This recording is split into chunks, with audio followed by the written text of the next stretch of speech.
رب اشرح لی صدری ویسر لی امری واحلل عقدۃ من لسانی یفقہوا قولی آمین یا رب العالمین۔ آج کا ہمارا موضوع ایمان بالآخرہ ہے۔ ایمان بالآخرہ ان تین ایمانیات میں سے ایک ہے کہ جو ہمارے عقیدے کا حصہ ہیں، ایمان باللہ، ایمان بالرسالت اور ایمان بالآخرہ، یا ایمان بالمعاد، لوٹنا، دوبارہ عود کر آنا یا لوٹنے کی جگہ کا یقین رکھنا۔ ایمان بالرسالت میں نبی، کتب، فرشتے تینوں آتے، تو یوں مجموعی طور پہ 5 ایمان ہو گئے، یعنی یہ کہ اللہ پر ایمان لانا، فرشتوں پر ایمان لانا، کتابوں پر ایمان لانا، نبیوں پر ایمان لانا اور آخرت پر ایمان لانا۔ لیکن جب آپ ان کو جوڑ کے دیکھیں گے تو 3 ایمان بنیں گے۔ ایمانیات ثلاثہ کہتے ہیں، ایمان باللہ، ایمان بالآخرہ اور ایمان بالرسالہ۔ کتاب بھی رسالت کا حصہ ہے، نبی بھی رسالت کا حصہ ہیں، اور فرشتے بھی اس کتاب کو لے کے آنے والے، تو وہ بھی اسی رسالت کے ساتھ ان کا تعلق جڑ جاتا ہے۔ ان تینوں ایمانوں کا جو آپس میں ربط و تعلق ہے وہ بہت اہم ہے۔ ربط و تعلق ان کا یہ ہے کہ اصولی اور علمی اعتبار سے اگر آپ دیکھیں تو اصل ایمان ایمان باللہ ہے۔ یہ دونوں دوسرے ایمان، ایمان بالآخرہ اور ایمان بالرسالت، ایمان باللہ ہی کی یوں سمجھے کہ فروعات ہیں، شاخیں ہیں۔ اللہ پر ایمان ہے تو اس اللہ کی کتاب ہے جو کوئی فرشتہ لے کے اللہ کے ایک معمور شخص پر اترتا ہے، تاکہ اللہ تعالیٰ گائیڈنس دے دے ان لوگوں کو کہ جو اس کتاب پر ایمان لائیں یا نبی پر ایمان لائیں، ان کے لیے اس کتاب کو رہنما بنا دے۔ تو کام کس کا ہے؟ یہ اللہ کا ہے، اور اللہ تعالیٰ عادل ہے۔ دنیا میں عدل نہیں ہوتا، یہ تو امتحان ہے، دارالامتحان ہے، تو عدل کی جگہ جو اس نے رکھی ہوئی ہے وہ آخرت ہے۔ تو آخرت کا ایمان بھی در حقیقت اللہ کی صفت عدل کا کامل ظہور ہوگا۔ دنیا میں صفت عدل کا کامل ظہور نہیں ہوتا، اس کا کامل ظہور آخرت میں ہوگا۔ تو اس اعتبار سے جب آپ دیکھیں گے تو اصل ایمان ایمان باللہ قرار پائے گا، اور جب آپ معیار حق کے اعتبار سے دیکھیں گے، کرائیٹیریا، سٹینڈرڈ جس پر آپ نے عمل کو تول کر دیکھنا ہے، تو وہ پھر بنے گا ایمان بالرسالت۔ معیار وہ ہے، اس معیار پر اگر پورا اترے گا تو وہ نیک عمل کہلائے گا، اگر اس معیار پر پورا نہیں اترے گا تو بے شک نیکی کے جذبے کے تحت بھی ہو، وہ نیک عمل نہیں کہلائے گا۔ آپ اللہ کو راضی کرنے کے لیے اگر طے کر لیتے کہ ہم شادی نہیں کرتے تو یہ رہبانیت ہو جائے گی، اور یہ کوئی نیکی کا عمل نہیں سمجھا جائے گا، یہ گمراہی سمجھی جائے گی، بدعت سمجھی جائے گی۔ وَرَهْبَانِيَّةً ابْتَدَعُوهَا مَا كَتَبْنَاهَا عَلَيْهِمْ إِلَّا ابْتِغَاءَ رِضْوَانِ اللَّهِ فَمَا رَعَوْهَا حَقَّ رِعَایَتِهَا، تو وہ ایک گمراہی بن جائے گی۔ اللہ کو راضی کرنے کے لیے بندہ کہے میں 2 سجدے نہیں 5 سجدے کروں گا، تو وہ گمراہی بن جائے گی۔ تو اس لیے معیار جو ہے نا وہ رسالت، گویا دین کو اگر پرکھنا ہو، کسی بھی آدمی کے دین کو پرکھنا ہوگا تو وہ سنت رسول صلی اللہ علیہ وسلم کی بنیاد پر پرکھنا ہوگا، تو اس کرائیٹیریا وہ بن گیا۔ اس اعتبار سے اہم ترین ایمان ایمان بالرسالت ہے۔ اب آئی تیسری بات، یہ کہ عمل کرنے کے لیے موٹیویٹنگ فورس کیا ہو۔ دیکھیے، یہ تو بتا دیا گیا کہ سچ جو ہے وہ نیکی ہے اور جھوٹ بدی ہے، لیکن اب عملاً کیا ہوتا ہے؟ آپ سچ بولیں تو نقصان ہوتا ہے، اور جھوٹ بولیں تو فائدہ ہوتا ہے۔ ہمارے زندگی کا تجربہ تو یہی ہے کہ سچ بولنے کا اکثر و بیشتر نقصان ہے، اور جھوٹ بولنے کا فائدہ ہے۔ تو پھر یعنی یہ کہ نفع نقصان کو اگر آپ بنیاد بنائیں گے تو اس کا نتیجہ یہ ہے کہ آپ جھوٹ کی طرف جائیں گے، سچ کی طرف نہیں جائیں گے۔ اے دیانت برتو لانت از تو رنجے یافتم، کہ وہ تمہارے سے تو دیانت کے اوپر کہتا ہے تم پر لعنت ہو کہ تجھ سے تو رنج آتا ہے، دکھ آتا ہے، علم آتا ہے، تکلیف آتی ہے۔ اے خیانت برتو رحمت، خیانت تیرے اوپر تو لاکھوں رحمتیں ہوں۔ ایز تو گنجے یافتم، اس سے مجھے خزانہ ملتا ہے، گنج ملتا ہے، دولت ملتی ہے، سرمایہ ملتا ہے، تو یہ بنیادی بات اب یہ ہو گئی کہ اگر اس معیار پر آپ دیکھیں گے، جس اصل میں دنیا میں تو یہی معیار دیکھا جاتا ہے، نفع بخش ہے کیا ہے، نقصان دہ ہے کیا ہے، تو اس میں پھر سچ نفع بخش نہیں ہے، سچ تو نقصان دہ ہے، جھوٹ ہے کہ جو نفع بخش ہے. تو اب اس نیکی کی طرف کوئی بھی نیکی ہو تو اس میں نقصان کا پہلو بہرحال رہے گا، دنیا کا آرام تجنا پڑے گا، دنیا کی قربانی دینی پڑے گی. اور پھر یہ کہ اگر وہ آپ اسلام کی بات کریں گے جس میں اصل بات ہی قربانی کی ہے، یعنی آپ نے جان کی بھی قربانی دینی ہے، مال کی بھی قربانی دینی ہے، آج کل میں کہتا ہوں کیریئر کی بھی قربانی دینی ہے، نوکری کی بھی قربانی دینی ہے، کاروبار کی بھی قربانی دینی ہے، اولاد کی بھی قربانی دینی ہے، اپنی بھی قربانی دینی ہے، ہر شے کی قربانی دینی ہے. تو بھئی اس کی موٹیویشن کیا بنے گی، انسینٹیو کیا ہے کہ میں یہ قربانی دوں؟ اسی لیے وہ غالب نے چیخا تھا نا کہ جانتا ہوں ثواب طاعت و زہد پر طبیعت ادھر نہیں آتی. تو نہیں آتی تو کیوں نہیں، کیسے لائی جائے؟ مسئلہ تو یہ ہے، سوال یہ ہے کہ اسے ادھر کیسے لایا جائے. تو اس اعتبار سے ایمان بالآخرہ، اور صرف ایمان ہی نہیں، جو میں نے آیت آپ کے سامنے تلاوت کی ہے اس نے یقین کی بات کی ہے. والذین یؤمنون بما انزل الیک وما انزل من قبلک، یہ ایمان بالرسالت کی بات ہوگی، جو ایمان رکھتے ہیں اس پر جو ہے نبی آپ پر نازل کیا گیا یعنی قرآن، اور اس پر بھی جو آپ سے پہلے نازل کیا گیا ہے یعنی یہ کہ تورات اور انجیل. وبالآخرۃ ہم یوقنون، اور آخرت کا تو یقین رکھتے. اب یہ یقین کے لفظ کو اگر آپ نے سمجھ لو تو اس کو یوں سمجھ لیں کہ یقین اس کے ماننے کو کہتے ہیں جس کے ساتھ شک کا کانٹا نہ ہو.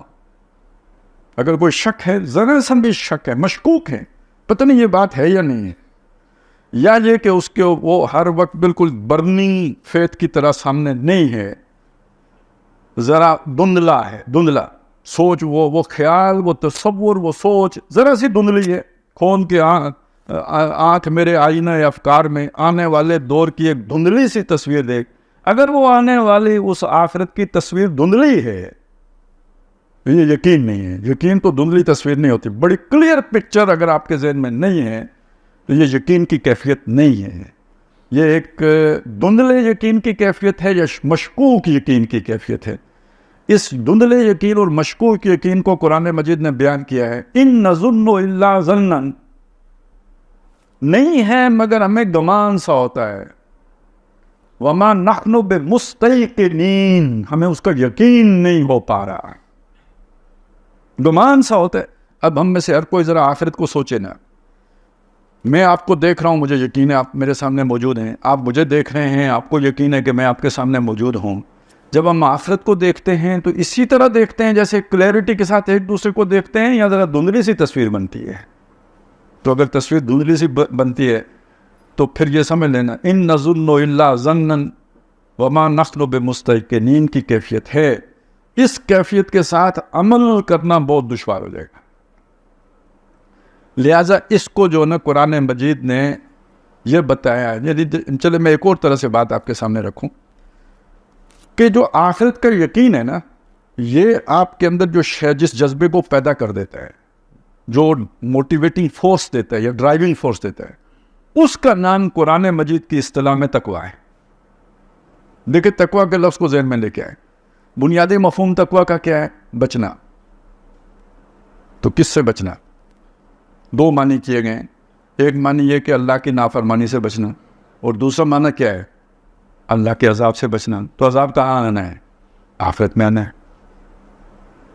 تو اصل بات یہ ہوگی، وہ آخرت کا یقین ہوگا تو بچنے کا جو ہے نا جذبہ پیدا ہوگا. یہ جو بچنے کا جذبہ پیدا ہوگا یہ نافرمانی سے بچانے کے کام آئے گا. اس جذبے کا نام، قرآنی نام تقویٰ ہے. اب آپ یوں دیکھ لیں، جہاں اللہ نے کوئی حکم دیا ہوگا اس حکم کے ساتھ تقویٰ کا ذکر زیادہ آئے گا. فاتقوا اللہ ما استطعتم واتقوا اللہ واتقوا اللہ. یہ کوئی صفحہ ہو، بلکہ کوئی سطر ہو جس میں تقویٰ کا ذکر کسی نہ کسی بہانے نہ آیا ہو، تو یہ اسی لیے ہے کہ یہ کوئی دنیا کا نفع اس پر عمل کرنے کے نتیجے میں آپ کو حاصل نہیں ہوگا، نقصان ہی ہوگا. تو اب دیکھیں نا نہیں امتحان کیا ہے، وَلَنَبْلُوَنَّكُمْ بِشَيْءٍ مِّنَ الْخَوْفِ وَالْجُوعِ وَنَقْصٍ مِّنَ الْأَمْوَالِ وَالْأَنفُسِ وَالثَّمَرَاتِ. یہی امتحان ہے نا. یہ سب نقصان ہو رہا ہے. جب نقصان ہوگا تو میں بچنے کی کوشش نہیں کروں گا. تو بچنے کا کیا مطلب ہوگا؟ نقصان سے بچنا. میری جان بچ جائے, میرا مال بچ جائے, میری نوکری بچ جائے, میرا کاروبار بچ جائے. تو اس کے پیچھے موٹیویٹنگ فورس کیا ہے؟ دنیا.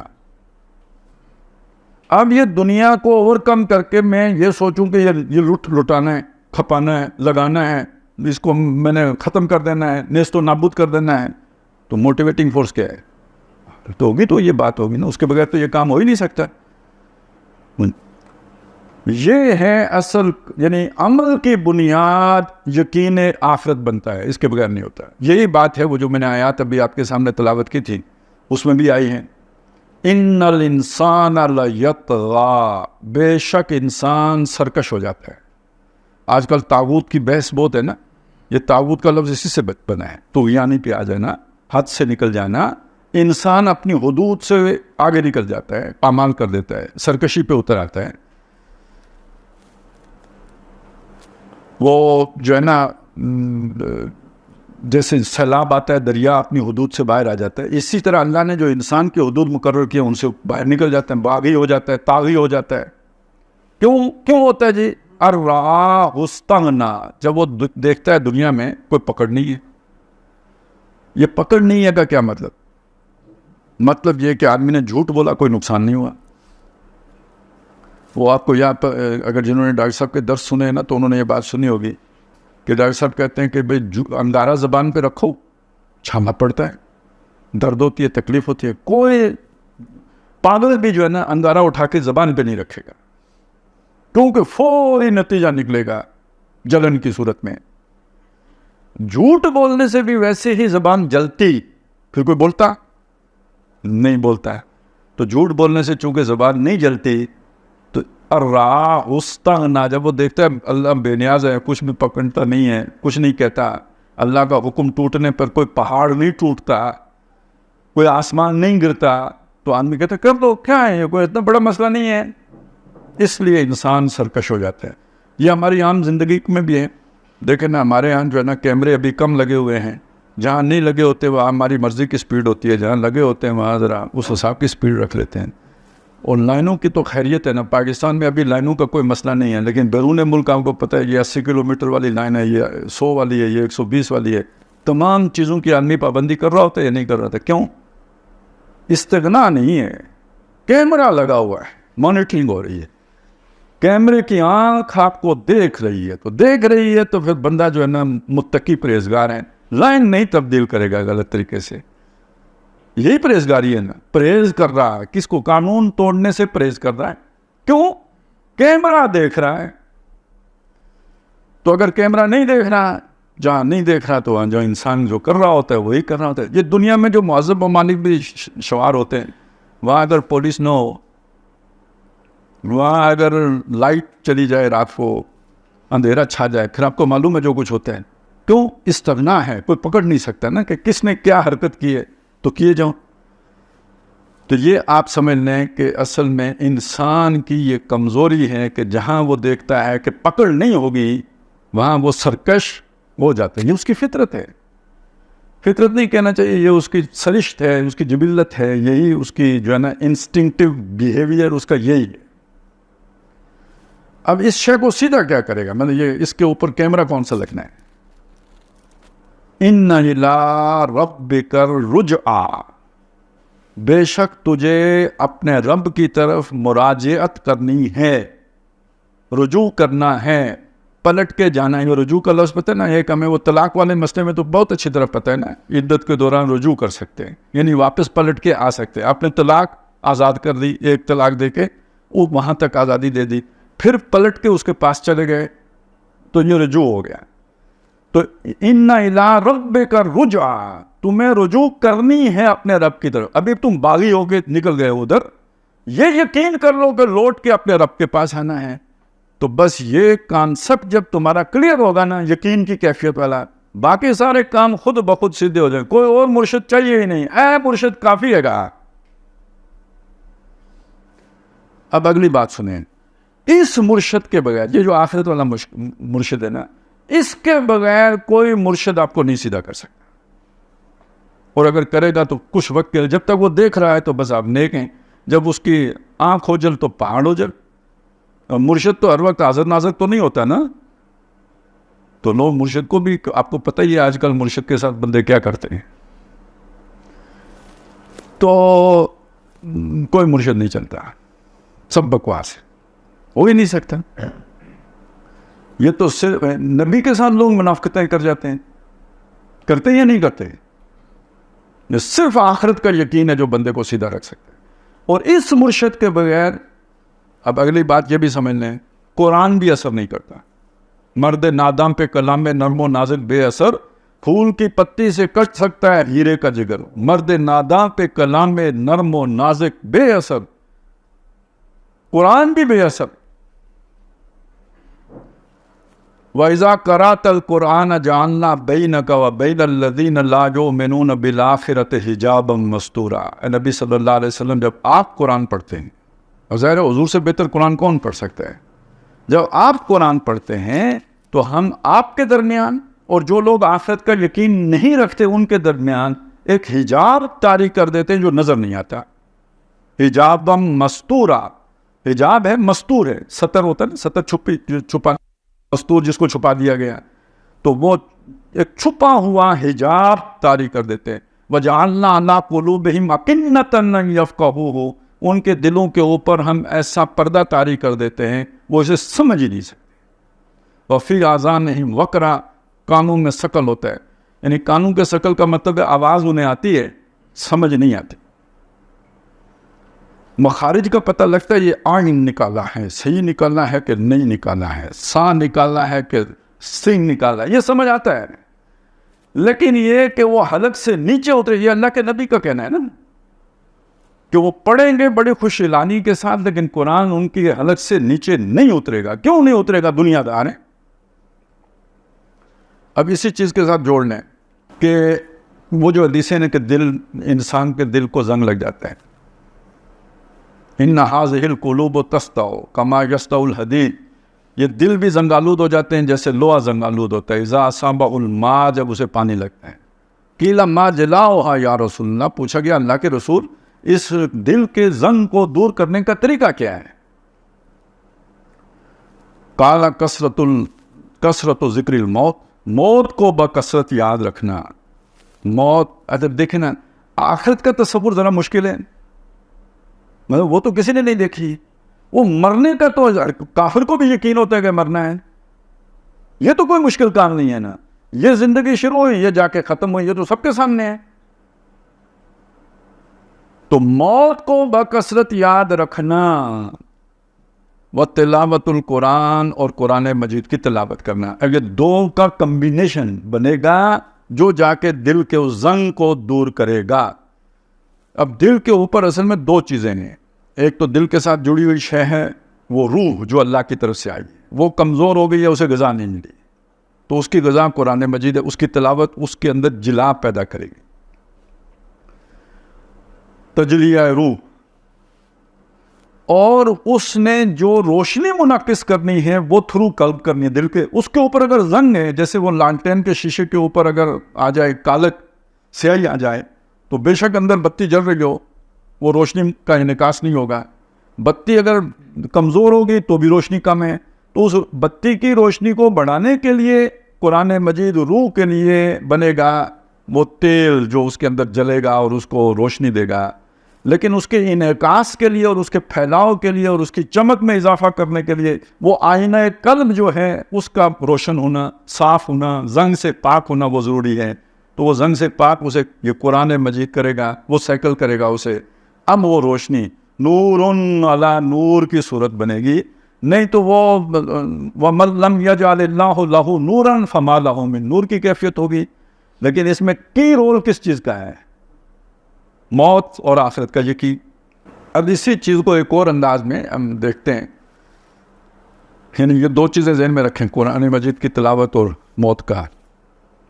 تو یہ سورہ حشر کا جو آخری رکوع ہے, اس کی جو پہلی آیت ہے, یا ایھا الذین آمنوا اتقوا اللہ, اے وہ لوگوں جو ایمان لائے ہو اللہ کا تقوی اختیار کرو. میں نے بتایا نا آپ کو تقوی کی بنیاد کیا ہے, ایمان بالآخرہ, اللہ کے سامنے جا کے پیش ہونا ہے. وَلِمَنْ خَافَ مَقَامَ رَبِّهِ, جو ڈرا اس بات سے کہ اپنے رب کے سامنے جا کے کھڑا ہوگا. وَأَمَّا مَنْ خَافَ مَقَامَ رَبِّهِ وَنَهَى النَّفْسَ عَنِ الْهَوَىٰ، کہ جو ڈرا اس بات سے کہ اس نے اپنے رب کے سامنے کھڑا ہونا ہے اور اپنے جی کو خواہش کرنے سے اس نے روکا، فَإِنَّ الْجَنَّةَ هِيَ الْمَأْوَىٰ، جنت اس کا ٹھکانہ ہوگا۔ تو یہ جو چھ ہے نا، اللہ کے سامنے کھڑے ہونے کا ڈر، اس کا نام تقویٰ ہے۔ تو اللہ کا تقویٰ اختیار کرو۔ وَلْتَنْظُرْ نَفْسٌ مَا قَدَّمَتْ لِغَدٍ، اور ہر جان دیکھے اس نے کل کے لیے کیا بھیجا۔ اب یہ دو باتیں ہو گئی، آج اور کل، یعنی آج ٹوڈے یعنی یہ کہ سیچرڈے، اور کل ٹمارو یعنی کہ سنڈے۔ لیکن یہاں قرآن مجید اس معنی میں آج اور کل کا لفظ استعمال نہیں کر رہا۔ آج کا مطلب ہے دنیا کی زندگی، اور کل کا مطلب ہے لائف ہیئر آفٹر، وہ زندگی جو اس کے بعد کی زندگی، بعد سے بعد الموت۔ تو اب یہ ایک لمحہ یا لحظہ ہے میرے پاس، یہ سیکنڈ ہے میرے پاس، یہ لمحات ہے میرے پاس۔ اس لمحے کو دیکھو کہ تم نے آج کے لیے بنایا ہے اس کو یا کل کے لیے کارآمد بنایا ہے۔ اب آپ دیکھیں نا، یہ کتنا مشکل نقطہ نظر بن گیا ہے۔ اب وہ جو نا کرتے ہیں ہر آن جو اپنے عمل کا حساب، ہر آن اپنے عمل کا حساب، یہ جو لحظہ میں نے گزارا ہے، اس لحظے میں نے دنیا بنائی ہے یا آخرت بنائی ہے۔ وَلْتَنْظُرْ، دیکھے ہر جان، ایسس کرے، جانچے اور پرکھے کہ اس نے اپنے کل کے لیے کیا بھیجا ہے۔ تو یہ جو لمحہ ہے ابھی جو میں سوچ رہا ہوں، یہ آج کے لیے سوچ رہا ہوں یا کل کے لیے سوچ رہا ہوں؟ جو میں کر رہا ہوں آج کے لیے کر رہا ہوں یا کل کے لیے کر رہا ہوں؟ تو شام کو لیٹ کے تو پھر یعنی آج دن کے جو بھی 7-8 گھنٹے 10 گھنٹے 12 گھنٹے بس گزر ہوئے ہیں، ان کا حساب لگا لو، ان میں سے کل کے لیے کتنے لگائے ہیں اور آج کے لیے کتنے لگائے ہیں، یہ ایک معمول بنا لو۔ وَلْتَنْظُرْ نَفْسٌ مَا قَدَّمَتْ لِغَدٍ وَاتَّقُوا اللَّهَ، اور اللہ کا تقوی اختیار کرو۔ إِنَّ اللَّهَ خَبِيرٌ بِمَا تَعْمَلُونَ، بے شک اللہ واقف ہے جو تم کرتے ہو، کیا کرتے ہو وہ اسے پتہ ہے۔ اسی میں چند آیات کے بعد جو بات آئی ہے، وَلَوْ أَنزَلْنَا هَذَا الْقُرْآنَ عَلَى جَبَلٍ لَرَأَيْتَهُ خَاشِعًا مُتَصَدِّعًا مِنْ خَشْيَةِ اللَّهِ، پہاڑ توڑنے کی بات آئی ہے نا، تو جس سیاق و سباق میں آئی ہے وہ کیا ہے؟ تمہارے دل کے اوپر زنگ کی چھلڑی کتنی ہوگی؟ دل پہ زنگ ہے، اس زنگ کا غلاف کتنا موٹا ہوگا؟ سوتر تو نہیں ہو سکتا نا، اس سے کم نہیں ہوگا۔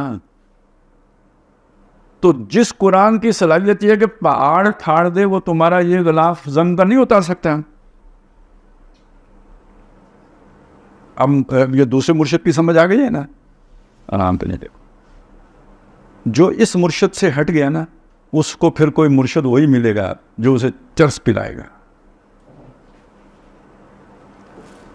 من اتبع الہدی فی غیرہ، جو اس کے علاوہ کہیں ہدایت تلاش کرے گا، اضلہ اللہ، اس کو اللہ گمراہ کرے گا۔ تو یہ اب آپ کو ایمان بالآخرہ اور قرآن کا کمبینیشن تو معلوم ہو گیا نا، یہ دونوں مل کے درحقیقت جیسے بارش اور زمین مل کے نا، مٹی اور پانی مل کے تو رویدگی کا باعث بنتے ہیں، اس طرح قرآن کی برکت اور یہ جو ہمارے یہ آخرت کا یقین، یہ مل کر انسان کے اندر عمل کی کھیتی کو سینچتے ہیں۔ یہ بات بالکل صاف یوں سمجھ لیں، یہ اہمیت ہے ایمان بالآخرہ کی کہ انسان کا عمل کی طرف میلان آخرت کے پر ایمان کے نتیجے میں ہوتا ہے۔ اب ایک اگلی بات بھی سن لیں، خطرناک بات ہے، شاید آپ کو ماننے میں کچھ وقت لگ جائے، پتہ نہیں کسی کو سال لگ سکتے ہیں، کسی کو 5 سال لگ سکتے ہیں، کسی کو ہو سکتا ہے مہینے لگیں، کسی کو ہفتے لگیں۔ وہ خوش نصیب کوئی ہوگا، اس نے پہلے ہی سے بہت کچھ سوچا ہوا ہوگا، جو ابھی میرے سنتے ہی مان لے۔ ایک شخص جو اللہ کو مانتا ہے، ایک شخص جو نبیوں کو مانتا ہے، اس کے باوجود وہ ملحد ہو سکتا ہے اگر آخرت کو نہیں مانتا یا آخرت کا یقین نہیں ہے اس کو۔ یہ جتنے بڑے بڑے سکالر گمراہ ہوتے ہیں، اہل علم گمراہ ہوتے ہیں، اللہ کو نہیں مانتے ہوتے، نہیں مانتے ہوتے، مانتے ہوتے ہیں۔ تو کیا اللہ کی آیات میں تبدیلیاں عوام کرتی ہے کہ وہ اسکالر کرتے ہیں؟ کیوں کرتے ہیں؟ کیوں کرتے ہیں؟ قرآن نے کیا بتایا کیوں کرتے ہیں؟ دنیا بنانے کے لیے کرتے ہیں. وہ جو آتے ہیں نا وَمِنْهُمْ أُمِّيُّونَ لَا يَعْلَمُونَ الْكِتَابَ إِلَّا أَمَانِيَّ وَإِنْهُمْ إِلَّا يَظُنُّونَ. یہ تو عوام کی بات ہو گئی. فَوَيْلٌ لِّلَّذِينَ يَكْتُبُونَ الْكِتَابَ بِأَيْدِيهِمْ. اپنے ہاتھ سے کتاب لکھتے ہیں. ثُمَّ يَقُولُونَ هَٰذَا مِنْ عِندِ اللَّهِ لِيَشْتَرُوا بِهِ ثَمَنًا قَلِيلًا. پھر کہتے ہیں یہ اللہ کے پاس سے آئی ہے. تو اللہ کو نہیں مانتے. تو باقیوں کو بھی کہتے ہو اللہ کو مان، اور یہ کتاب اللہ کی طرف سے آئی ہے، لکھی میں نے ہے ماشاءاللہ. اور اس کے بعد کہتا ہوں آئیں کدھر سے ہیں؟ اللہ کے پاس سے آئی ہے. تو میں اللہ کو نہیں مانتا، مانتا ہوں، لیکن کس کو نہیں مانتا؟ حساب کتاب کو نہیں مانتا. میں بخشا ہوں، آخر میں نے کتاب کا علم حاصل کیا ہے. اتنی ڈنڈی بھی نہ ماروں تو اتنی محنت کرنے کی صرف ذرا بو ذرا بت کرنے کی مجھے کیا ضرورت تھی؟ اتنی مشقت کی ہے میں نے، صرف صغیر صرف کبیر سب پانی پانی، تو اتنا سا آ کے بھی نہ ملے مجھے.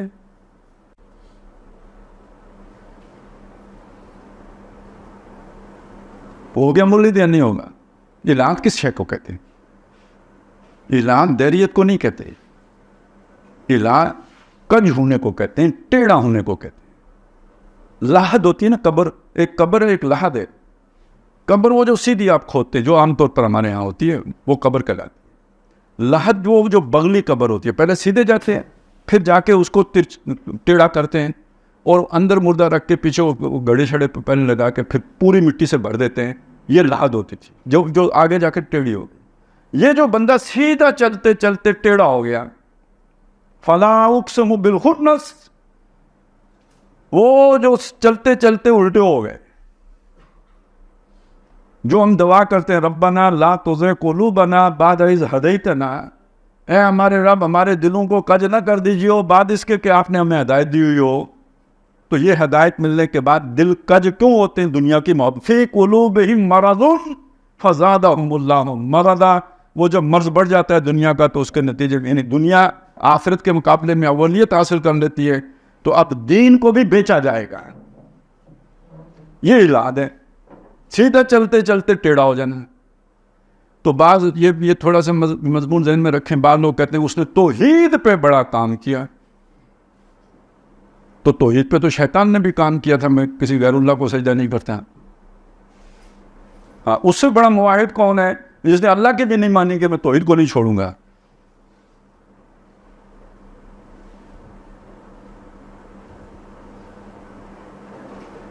تو اسی طرح بہت سے دانشور ہیں جو توحید پہ بڑا کام کرتے ہیں. اچھا، یہ توحید پر کام کرنے والے آپ کو کرسچنز میں بھی مل جائیں گے، یہودیوں میں بھی مل جائیں گے، ہندوؤں میں بھی مل جائیں گے.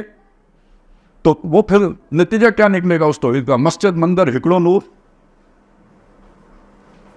وہ پھر اس سے نکلے گا کیا جی؟ وہ جو کیا ہے جی، ایک ابراہیمی مذہب بھی نہیں نکلیں گے، سارے ہکڑو نور ہو جائے گا نا. پھر رام رحمان بھی ایک ہی ہو جائے گا، وحدت الادیان. ٹھیک ہے نا، سارے دین پھر توحید کے اس میں گم ہو جائیں گے. اوپر سے آ جائے گا جناب آپ کا اللہ خیر کرے وحدت الوجود، تو وحدت ادیان تو خواہ اس کا منطقی اور لازمی اور لابدہ نتیجہ اس کا نکل آئے گا، خود بخود نکل آئے گا.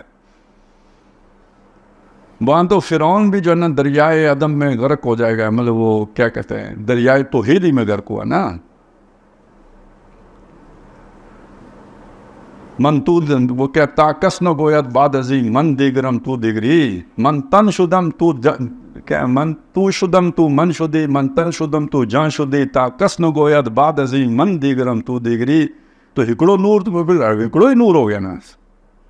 پھر تو چور اور شاد بھی ہکڑو ہی ہو گئے. تو یہ سب کس کے نتیجے نکلے؟ پھل ہیں توحید کے. کیوں ہیں اتنی بے فکری کیوں آ گئی؟ آخرت کی پرواہ نہیں ہے. جب آخرت کی پرواہ نہیں ہے تو اس کی جگہ پھر کیا آتا ہے؟ دیکھیں، آخرت کی پرواہ ہوگی تو جو آپ کا مرشد ہے وہ قرآن بنے گا. آخرت کی پرواہ نہیں ہے تو روحانیت والا کھانا تو ہے نا، اس کو کون فیل کرنے آئے گا؟ شیطان. اب ہو سکتا ہے کچھ نہ کچھ سپر جو ہے نا نیچرل ہوگا آپ کے ساتھ, سچے خواب آئیں گے, کچھ نہ کچھ ہوگا, اب بھی ہوگا, لیکن یہ سارا اب شیطان کی طرف ہو رہا ہے. آتے ہیں غیب سے یہ مضامین خیال میں دڑا دڑ دڑم دڑم, لیکن یہ شیطان کی طرف سے رہے. آپ سمجھتے ہیں اسپرچولیزم ہے. سورہ بقرہ میں اس کی طرف بھی اشارہ کیا ہے. آپ سوچتے ہی نہیں ہے نا, عوام میں ہی رہتے ہیں کہ جب وہ ذکر آیا نا کہ جب ان کے پاس رسول آئے من عند اللہ مصدقا لما بین یدیہ, وہ اس کی تصدیق کرتے ہوئے جو ان کے پاس تھا, تو وہ لوگ جن کو کتاب دی گئی تھی انہوں نے پھینک دیا کتاب کو وراء ظہورہم. پھر آگے کیا ہے, کتاب تو پھینک دی اہل کتاب نے پیٹھوں کے پیچھے, پکڑا کس کو, وَاتَّبَعُوا مَا تَتْلُو الشَّيَاطِينُ عَلَىٰ مُلْكِ سُلَيْمَانَ. اب اس کتاب کی جگہ جو کچھ شیطان تلاوت کرتے تھے اس نے لے لی سلیمان علیہ السلام کی بادشاہی میں.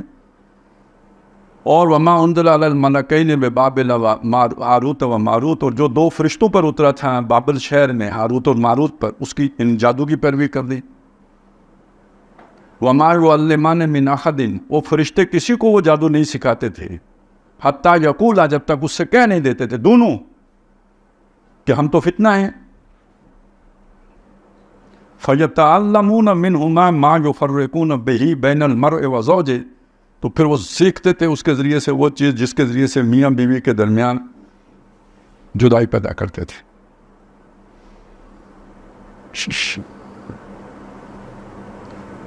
عدت کی بات تو اس کے بعد شروع ہوگی نا, پہلے تو جدائی پیدا کی جائے گی. تو یہ سامنے رکھیں گے, ایک روحانیت ہے, یہ دوسری کا نام میں نے روحانیت رکھا ہوا ہے, آپ کو اگر برا نہ لگے. لیکن اس کی بنیاد کیا ہے؟ یہ پٹڑی آپ نے روحانیت کی پٹڑی بدل کے روحانیت کی پٹڑی کی طرف آپ جائیں گے کہاں سے؟ بنیاد کیا شے ہے؟ آخرت اور دنیا کا تقابل. اب ایک چیز اور بھی ہے, اس کو بھی ذہن میں رکھیں. یہ جو امتحان ہے, ہم مانتے ہیں کہ امتحان دے کے بھی ہوتا ہے اور لے کے بھی ہوتا ہے.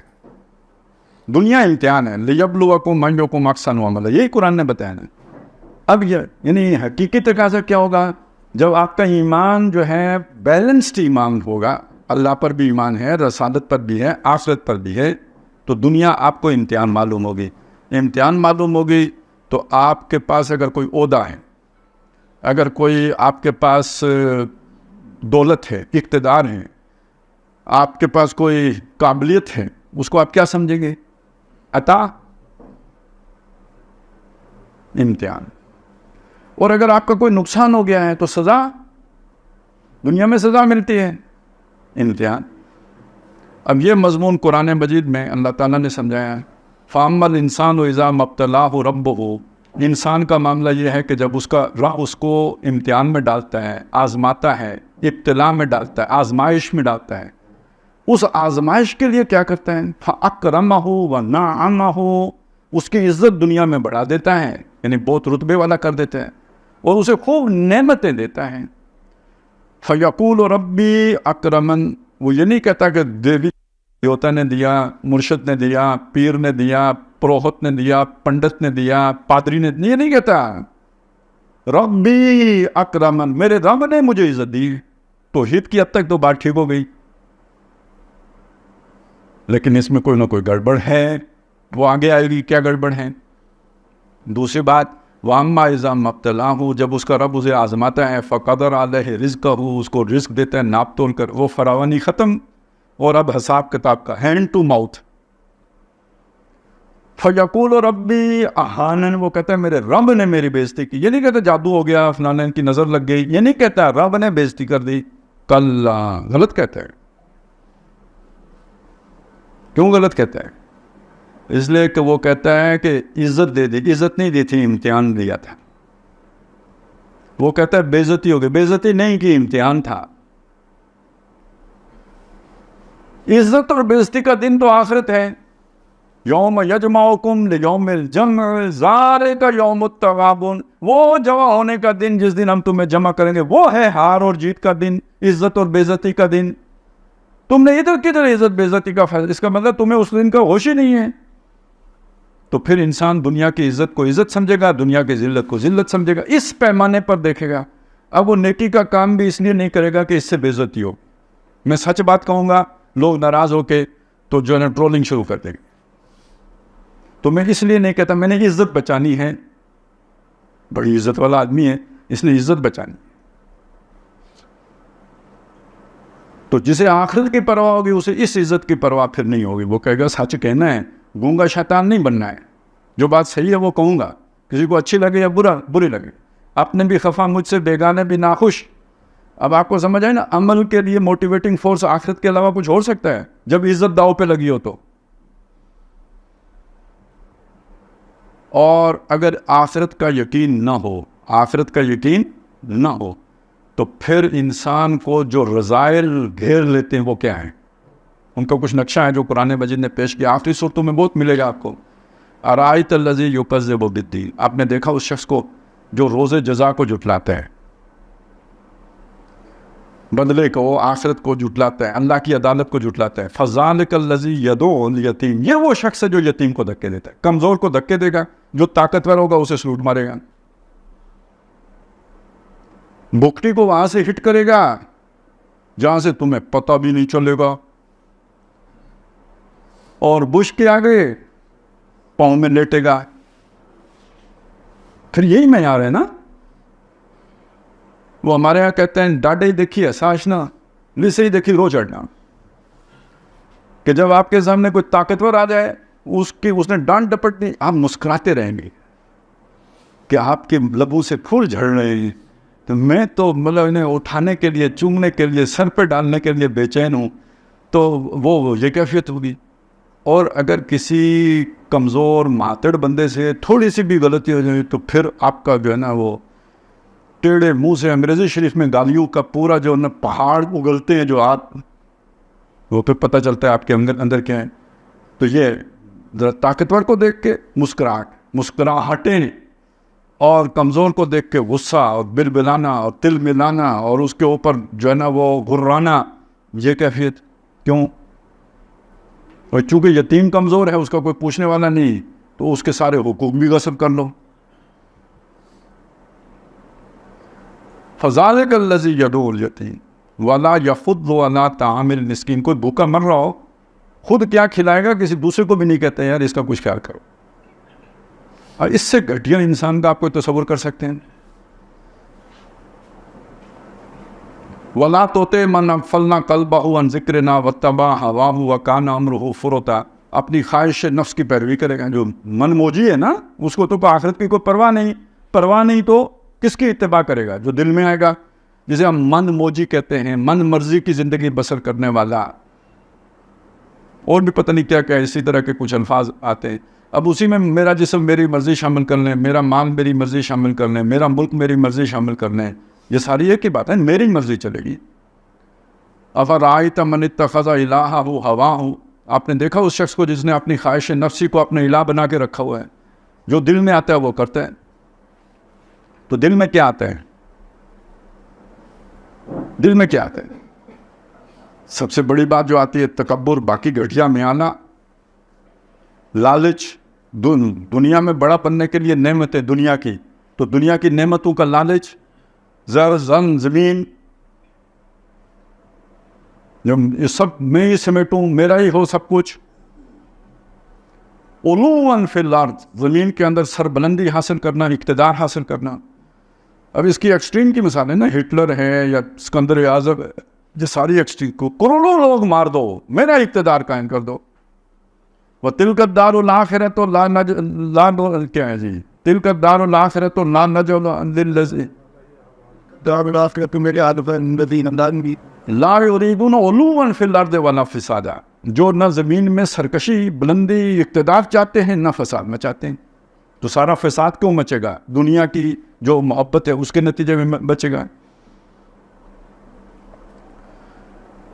یہ ہے وہ یعنی یہ رذائل اخلاق سب کی بنیاد ایمان بالآخرہ کا نہ ہونا. اچھا, اب آپ کو اللہ پر بھی ایمان ہے, رسالت پر بھی ایمان ہے, آخرت کا وہ یقین نہیں ہے, تو کیا ہوگا؟ قرآن کا بھی کیا استعمال ہوگا؟ اعمال قرآنی کا مطلب فرائض دینی کا جامع تصور نہیں ہوگا. آیت الکرسی 10 دفعہ پڑھنے سے دولت میں اتنا اضافہ ہوگا, فلانی آیت اتنی دفعہ پڑھنے سے محبوب پاؤں میں لیٹا ہوا ہوگا. جو آپ کی بات نہیں مان رہا یہ آیت اتنی دفعہ پڑھ کے اس کے اوپر پھونک دیں تو اب اس کا باپ بھی مانے گا. ٹھیک ہے, دشمن کو وہ کیا ہوتا ہے جی, خس و خاشاک کرنے کا اور بالکل تباہ اور بسم کرنے کے لیے یہ آیت اتنی مرتبہ پڑھ کے شف, یعنی تیر سے مارو گے تو آپ کے اوپر جو ہے نا وہ قصاصاً قتل کرنا جو ہے نا وہ آپ کو قتل کرنے جرم میں مارا جائے گا. آیت پڑھ کر مارو گے تو خیر ہے, بندہ ہی مارنا ہے نا, تو کیوں تیر سے مارتے ہو اور تلوار سے مارتے ہو؟ یہ آیت اتنی دفعہ پڑھ کے بس ویسے ہی بسم ہو جائے گا, تو کوئی دفعہ بھی نہیں لگے گی آپ. لیکن آپ سوچیں سچ مچ مرتا ہو, فرض کریں اس آیت کے پڑھنے سے سچ مچ مرتا ہو, کیا یہ قتل نہیں ہے؟ لیکن کس کو کل کی پرواہ ہے؟ یہ آیات کا غلط استعمال نہیں ہے, اس مقصد کے لیے آیات اتری, اس مقصد کے لیے تو نہیں ہوتی. الذین یلحدون فی آیاتنا, یہ بھی ایک الحاد ہے, جو ہماری آیات میں الحاد کرتے ہیں اس مقصد کے لیے تو نہیں اتری تھی. انہیں ٹیڑھے معنوں میں استعمال کرتے ہیں اور ٹیڑھے کاموں میں استعمال کرتے ہیں, دنیا بنانے میں استعمال کرتے ہیں.